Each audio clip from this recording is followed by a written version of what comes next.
오늘 시편 127편입니다. 1절 이하의 말씀으로 집을 세우시는 여호와라는 제목으로 성경에 나온 말씀을 요약해서 제목 잡았습니다. 그림 하나 보죠. 따뜻한 그림입니다. 예수님 안에서 한 가정의 오손도손 믿음으로 지내는 장면을 만화 그림으로 그렸네요. 그들이 거하는 곳은 집입니다. 오늘 성경 말씀에 나오는 집을 세우시는 하나님, 또 가정에 복을 주시는 하나님의 주제와 딱 맞는 그런 만화 그림이어서 소개를 합니다.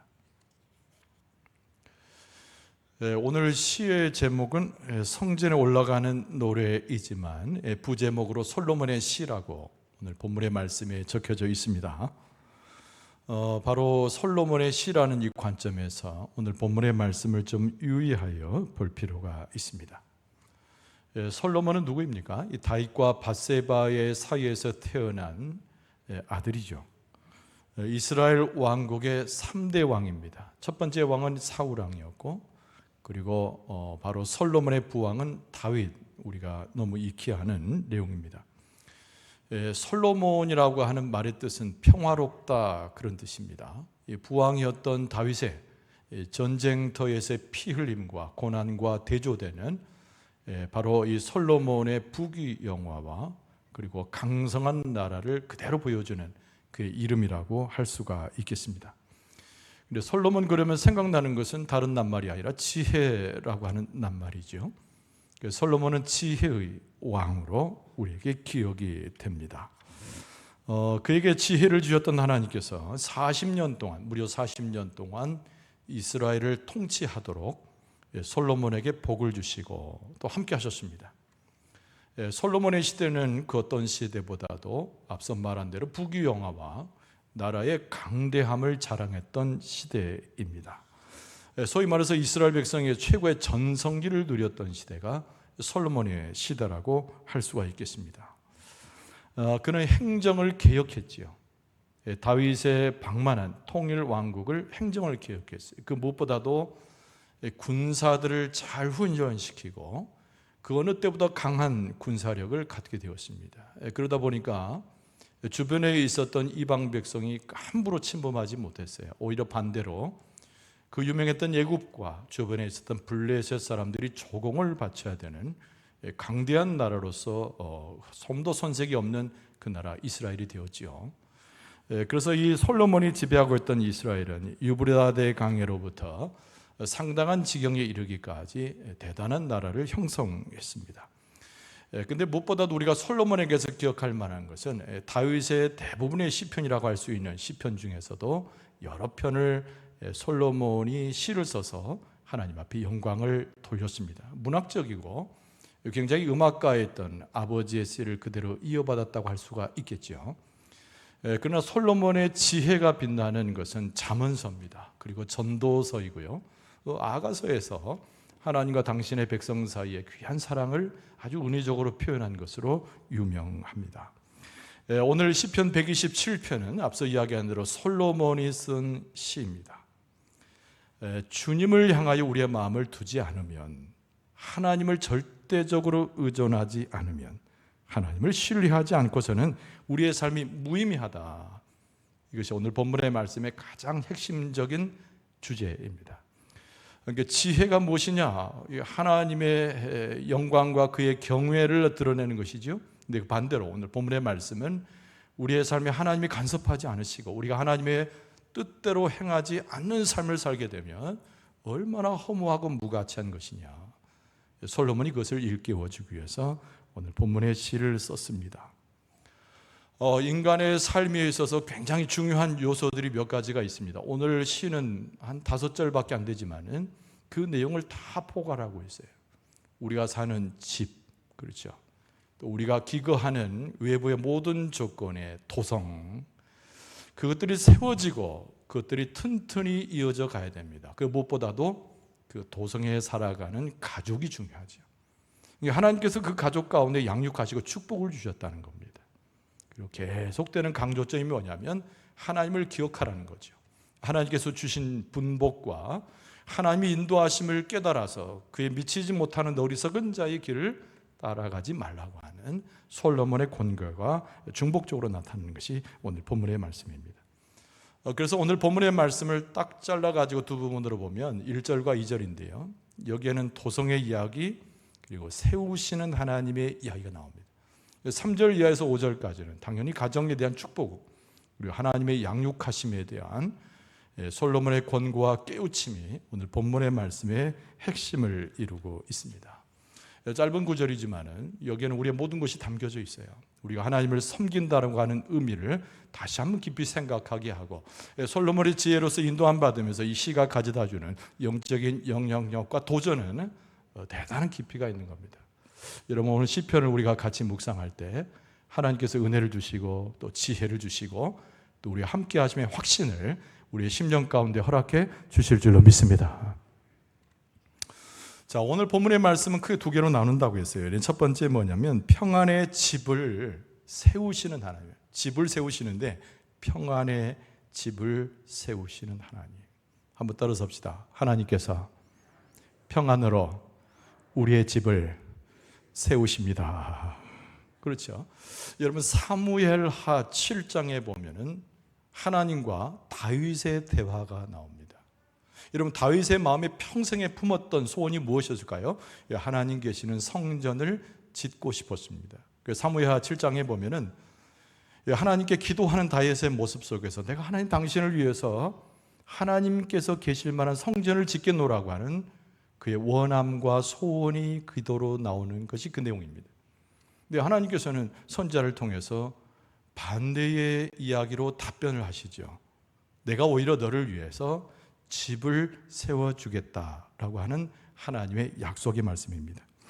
사무엘하 7장 11절 하반절에서 12절에 보면 하나님께서 성전을 세우고자 하는 다윗에게 반대로 집을 세우고자 하는 말씀을 주셨어요. 읽어보면 여호와가 또 내게 이르노니 여호와가 너를 위하여 집을 짓고 네 수완이 차서 네 조상들과 함께 누울 때에 내가 네 몸에서 날 네 씨를 네 뒤에 세워 그 나라를 견고하게 하리라. 그러니까 다윗은 그의 열망 가운데 자기의 믿음 가운데 하나님을 높여서 성전을 짓기 원했지만 그 집이라고 하는 것이 어떤 의미를 갖는 것인가? 성전, 가정 그리고 도성이라고 하는 차원에서 하나님께서 그에게 축복의 약속을 주신 것이지요. 여러분 우리가 기거하는 우리의 집 그리고 넓이의 모든 영역들이 하나님의 간섭하에 있습니다. 왜냐하면 하나님께서 세우신 것이거든요. 여러분 하나님의 세우신 집 그것이 우리가 살아가는 우리의 삶의 터전인 줄로 믿습니다. 그래서 오늘 이 본문의 말씀에 이 평안의 집을 세우신다는 이 주제에서 우리가 두 가지의 작은 제목을 삼을 수 있는데 첫째가 뭐냐면 집을 세우시는 거죠. 하나님께서 집을 세우시는 거예요. 오늘 본문의 말씀 1절에 보면은 여호와께서 집을 세우지 아니하시면 세우는 자의 수고가 헛되며 여호와께서 성을 지키지 아니하시면 파수꾼의 깨어 있음이 헛되도다 그랬어요. 집을 짓거나 도성을 짓거나 많은 사람들이 수고하고 애쓴단 말입니다. 근데 오늘 솔로몬은 뭐를 이야기하고 있냐면 하나님께서 함께하지 않으시면 하나님께서 직접 집을 세우지 아니하시면 반복해서 나온 말이 헛되다 이런 말을 쓰는 거예요. 헛되다 헛되며 헛되도다. 어디서 많이 들었던 얘기 아닙니까? 전도서에 보면 모든 것이 헛되고 헛되니 헛되고 헛되도다 그렇게 나와요. 그런데 이 어원을 살펴보면 전도서에 나오는 헛되다라고 하는 표현과 오늘 본문의 말씀에 나오는 헛되다라고 하는 것은 우리말로 번역은 똑같이 했지만 의미는 다른 의미예요. 전도서에 나오는 우리 인생이 헛되다라고 하는 것은 아무것도 채울 수 없는 허공에 들어간 듯한 모습, 그게 인생이라는 거예요. 하나님도 채우지 않으세요. 그런데 오늘 본문의 말씀에 헛된다라고 하는 것은 하나님이 채워서 우리로 하여금 충만케 하실 수 있는 그 무엇의 공간을 이야기합니다. 그러니까 하나님이 세우지 않으시면, 하나님이 간섭하지 않으시면 우리가 세우고 애써도 모든 것이 무의미하다 그런 뜻입니다. 하나님이 세우셔야, 하나님께서 도성을 이끌어 주셔야, 함께 하셔야 거기는 하나님의 것들로 의미가 있어지는 것임을 강조하는 겁니다. 헛되다라고 하는 것은 버려지는 것, 쓰레기처럼 의미가 없다라고 하는 그 의미의 헛됨이 아니고 여기서 말하는 하나님께서 세우실 때 우리의 인생이 참된 의미를 갖고 우리 인생이 참된 가치를 누리고 우리 인생이 하나님 앞에 서서 고귀한 삶을 살아갈 수 있음을 전제로 하고 있는 것이 오늘 본문의 말씀에 헛되다라고 하는 것의 의미입니다. 여러분과 저를 이렇게 보면, 특별히 여러분의 삶을 보면 얼마나 최선을 다해서 삶을 삽니까? 목숨을 다하는 것처럼 아침부터 저녁까지 수고하시잖아요. 너무나 다양한 삶 속에서, 다양한 상황 속에서 우리는 일들을 합니다. 직업도 다양합니다. 관심 있는 것도 다양합니다. 일을 하여 돈 버는 방식도 다양합니다. 그런데 여러분, 궁극적으로 그 모든 것들을 하나님이 간섭하지 않으신다면 우리의 수고도, 우리의 애씀도, 그 노력함도 다 헛된 것이라는 거예요. 아무런 의미가 없다는 겁니다. 그래서 하루 종일 뼈 빠지게 일을 하고 몸이 아주 피곤하여서 밤에 유숙하여 들 때도 아침에 일어나 거울을 볼 때 내 삶이 이렇게 무의미한가, 속절없는 나의 모습을 발견할 때가 많다는 겁니다. 내 인생에 이렇게 애를 썼지만 너무 무의미하구나. 도대체 내가 무엇을 위해서 이런 일들로 충성을 다하는가 의문이 든다는 겁니다. 그 이유는 다른 것이 아니죠. 하나님이 간섭하지 않으시고 하나님이 세우지 않으시고 하나님께서 역사하지 않은 우리의 모든 수고는 아무것도 아닌 헛된 것으로 넘어간다고 오늘 본문의 말씀은 가르치고 있는 것입니다. 평안의 집을 세우시는 하나님. 조그만 두 번째 주제는 뭐냐면 평안을 주신다는 거죠. 평안을 주신다. 여러분, 하나님께서 간섭하지 않으시면, 하나님이 세우지 않으시면 우리 안에는 안식도 평안도 없다는 말씀을 가르칩니다. 그래서 오늘 본문의 말씀 2절에 보면은 너희가 일찍 일어나고 늦게 누우며 수고의 떡을 먹음이 헛되도다. 그러므로 여호와께서 그의 사랑하시는 자에게는 잠을 주시는도다. 할렐루야. 할렐루야. 일찍 일어나고 늦게 누웠는데 하루 종일 근심해 있습니다. 덧없는 인생을 살아가면서 자기의 삶이 얼마나 허망한가를 놓고 넋두리를 하게 되는 것이지요. 일찍 일어나고 늦게 깨어있지만 항상 피곤하고 우리의 삶은 시련 가운데 휴식이 없고 감각이 없는 삶을 살아가게 된다는 것입니다. 그것이 우리의 한탄한 우리의 모습이에요. 평안도 없고 안식도 없어요. 그러나 여기서 솔로몬이 강조하고 있는 것은 하나님이 우리의 집을 세우되 평안으로 세우시고 안식을 전제로 해서 우리의 삶을 이끌어 가시게 되면은 우리의 삶은 참된 안식과 평안과 심지어는 잠이라고 표현되어지는 하나님의 육신의 축복을 아울러 받게 된다는 것을 가르쳐주고 있습니다. 잠이 많은 것이 축복이 아니고 안식을 누려서 평안한 잠을 자고 잠을 잘 때도 하나님을 찬송하고 가뿐히 일어날 때 하나님을 높이며 영광 돌리는 삶은 하나님의 간섭하심과 세우심과 평안의 집을 하나님이 세워주실 때 가능함을 오늘 본문의 말씀은 강조하고 있습니다. 우리는 하나님께 창조되어서 우리의 삶을 사는 존재, 하나님의 보존 가운데 있습니다. 모든 세워가는 우리의 삶의 집들은 건축과 보호 가운데 있어요. 그런데 굉장히 중요한 것은 우리의 삶의 평안을 누리고 안식을 누리고 안심하고 하나님의 축복이 내게 있음을 확신하는 삶이 무엇보다 중요하다는 거예요. 여러분, 하나님께서 여러분의 집을 평안으로 세우시고 안식을 약속하여 주실 때 무슨 일을 하든지 어떤 일을 도모하든지 하루 종일 있을 때인지 잠에 유숙하든지 아침에 깨어날 때든지 하나님을 찬송할 만큼 여러분의 삶은 행복하고 평안과 안식을 누리게 되는 줄로 믿습니다. 이런 웨스트민스터 신앙고백이라고 하는 게 있어요. 우리 복음주의의 핵심적 신앙고백입니다. 거기 해설서에 보면 이런 말이 있습니다.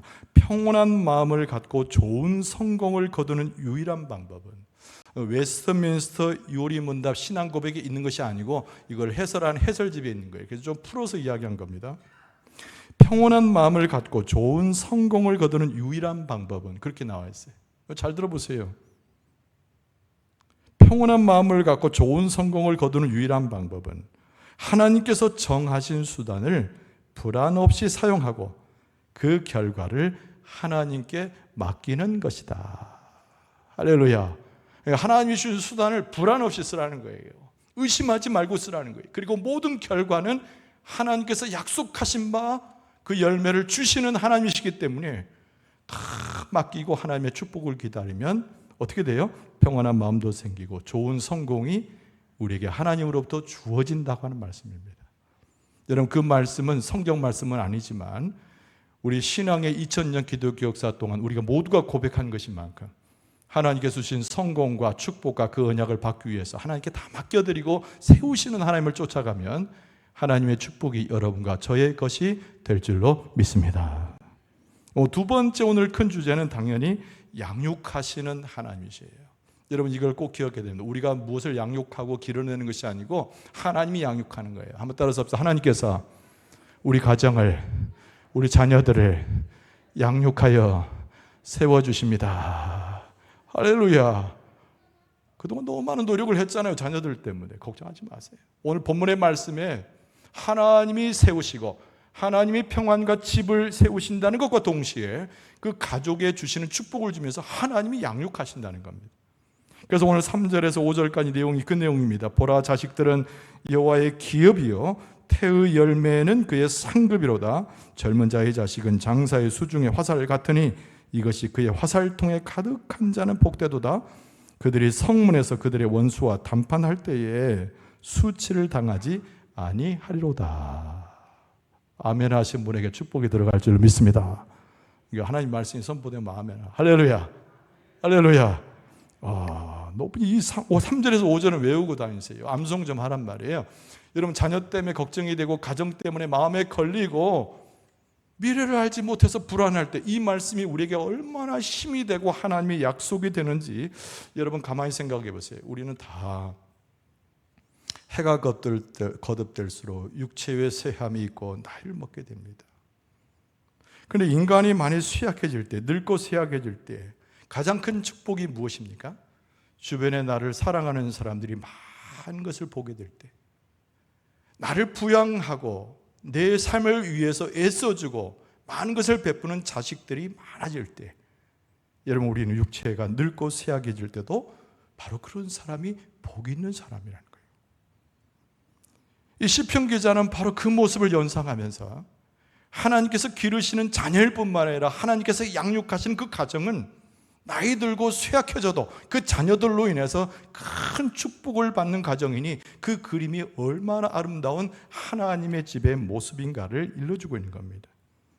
뭐라고 썼어요, 여러분? 3절 이하에 자녀가 주님께서 주신 유산이라는 거예요. 상속이란 말을 쓰고 있습니다. 여호와의 기업이라고 그랬잖아요. 3절 말씀에 여호와의 기업, 이 기업은 상속이고 유산입니다.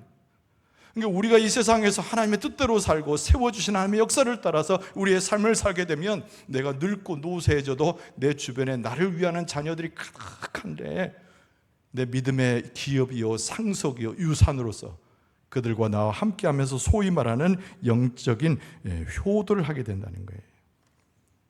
그리고 화살통에 그것을 가득 채운단 말은 딴 것이 아닙니다. 장사의 수중에 화살 같으니 이것이 그의 화살통에 가득한 자, 이렇게 표현하고 있지 않습니까? 여러분, 전쟁터에 나갈 때 앞서 나가는 장수를 장사라고 그래요. 여기 나오는 장사예요. 전쟁에서 이기려면 무엇이 많아야 됩니까? 보급이 많이 돼야 되죠. 이 전쟁 물자가 필요한데 제일 되는 것은 화살 아니겠습니까?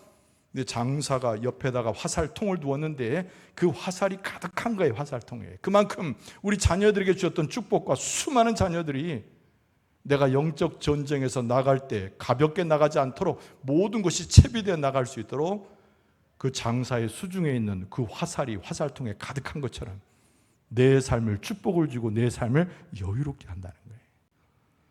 여러분, 하나님께서 여러분과 저의 당대에 하나님의 축복을 주시지만 우리 후손들에게도 갑절과 수만 배의 갑절의 축복을 주셔서 여러분들의 이름을 영화롭게 하고 여러분과 함께 하셨던 하나님을 찬송할 수 있도록 자녀들에게 축복을 더하여 주실 줄로 믿습니다. 그런데 이 역사는 그냥 선언되는 이야기가 아닙니다. 솔로몬은 무엇을 기억하냐면 그 아버지 부왕으로부터 이스라엘 백성의 모든 역사를 들었던 거예요. 왕들은 자기 이 민족의 역사를 꼭 기억하는 자는 것은 분명합니다. 여러분, 창세기 11장과 12장은 창세기에서 너무 중요한 장들인 것을 우리가 기억을 하죠. 여러분, 창세기 11장에 묘사되고 있는 사람들은 엄청난 많은 사람들의 숫자를 표현해주고 있습니다. 개미떼와 같이 많아요. 그들이 벌과 같이 일을 합니다. 그런데 그럼에도 불구하고 그들이 무엇을 했어요? 큰 탑을 쌓는데 하늘 위에다 탑을 쌓습니다. 그러고 나서 그들이 이구동성으로 하는 얘기가 우리가 하나님처럼 높아지자 교만하여서 한없이 높아집니다. 하나님께서 그들을 용납하지 않으셨어요. 숫자는 많으나, 일하고 수고하는 사람들은 많으나 창세기 11장까지 들어간 사람들은 하나님이 인정한 사람들이 아니었어요. 그러나 창세기 12장에 가면은 갈대아 우르, 현재 이라크의 한편에 있는 한 장소에서 한 촌부를 부르게 됩니다. 우리가 잘 아는 아브라함을 부르게 되죠. 자식도 없는 자였습니다. 물질도 풍부하지 않았고 아무도 그를 알아주지 못했지만 그는 이방의 백성과 전혀 다르지 않아서 우상을 숭배한 집안의 사람이었어요. 그럼에도 불구하고 하나님의 음성을 듣게 되었습니다. 그리고 아브라함이 아내 사레와 더불어서 여행을 떠나게 되는데 아브라함의 마음 가운데는 소원이 생기지요. 하나님이 약속한 대로 자식을 얻을 수 있다는 소원입니다. 기다렸습니다. 인내했습니다. 하나님께서 축복의 씨앗으로 둔 것은 아브라함과 사라의 아들, 우리가 너무나 잘 아는 이삭이죠. 이삭이라는 조그만 소년을 통해서 하나님께서 모든 지상에 있는 모든 가정이 하나님의 축복을 이룰 수 있도록 그의 삶을 시작하게 하셨다는 겁니다. 그러니까 하나님께서 부름을 받아서 하나님께 예배하고 쫓아갔던 아브라함과 사라의 모습을 보시고 그에게 축복을 더하셨는데 그것이 바로 이삭 이후에 계속 나타나는 자손들을 통해서 하나님의 축복이 자녀들에게 임한 축복이 무엇인가를 보여주셨다는 겁니다. 자식이 없었음에도 불구하고 아무것도 없는 나그네 신석 거지처럼 뛰어났음에도 불구하고 하나님의 약속은 아브라함의 후손 속에서 나타나는 하나님의 가족을 향한 하나님의 양육과 축복이었다는 것이죠. 여러분, 하나님께서 지상에 있는 모든 가정들이 아브라함의 후손이 되고 믿음의 후손이 될 때 하나님께서 축복을 주셨는데 여러분과 저의 모든 자녀들도 그 은혜와 축복을 누리게 될 줄로 믿습니다. 그걸 확신해야 돼요. 솔로몬이 그걸 기억하는 거죠. 오늘 본문의 말씀에 솔로몬이 그걸 기억하는 거예요. 아버지 부왕 때로부터 여차해서 자기가 아들로 태어났고 그리고 왕까지 올라갔던 자기 역사와 더불어 저 멀리 있었던 과거에 아브라함 이후에 주셨던 이스라엘 백성에 주신 그 자녀들에게 베푸신 축복을 누구보다 기억한 사람이 솔로몬이었다는 겁니다. 솔로몬의 지혜로 이야기하는 거예요. 하나님이 세우시고 하나님이 택정하시고 하나님의 복을 주겠다 약속하신 그 축복의 계보가 아브라함을 통하여 이삭을 통하여 우리에게 전해졌는데 하나님을 노래하고 찬송한 우리 자녀들의 모든 이들의 머리 가운데 하나님의 축복이 충만하게 되었다는 거예요.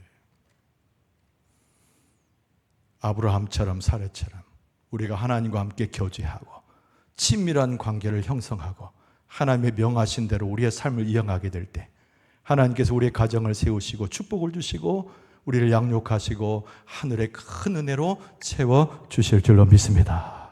이게 신비한 연합이라고. 이걸 신비한 연합이에요. 영이신 하나님과 육체의 사랑, 그것도 죄인인 우리가 어떻게 연합을 이룹니까? 하나님의 은혜와 약속 때문에 하나님과 소위 말하는 신비로운 연합을 갖는 거예요. 우리는 예수 그리스도를 믿는 자요 성령의 인도함을 받지 않습니까? 하나님을 믿는 자는 예수 그리스도의 십자가를 인정하는 자요 십자가로 구원을 받은 자는 오늘 성령으로 함께 하시는데 그 축복이 다른 곳에 가지 아니하고 예수 그리스도를 믿고 성령 은혜 가운데 하나님을 찬송하고 그를 인정하는 우리 모두에게 하늘의 약속과 축복으로 함께해 주실 줄 믿습니다. 여러분, 솔로몬의 유명한 구절의 잠언서 한 부분을 보면은 여러분, 잠언서 3장 5절 이하에 솔로몬이 이렇게 강조하고 있습니다. 너는 마음을 다하여 여호와를 신뢰하고 내 명철을 의지하지 말라.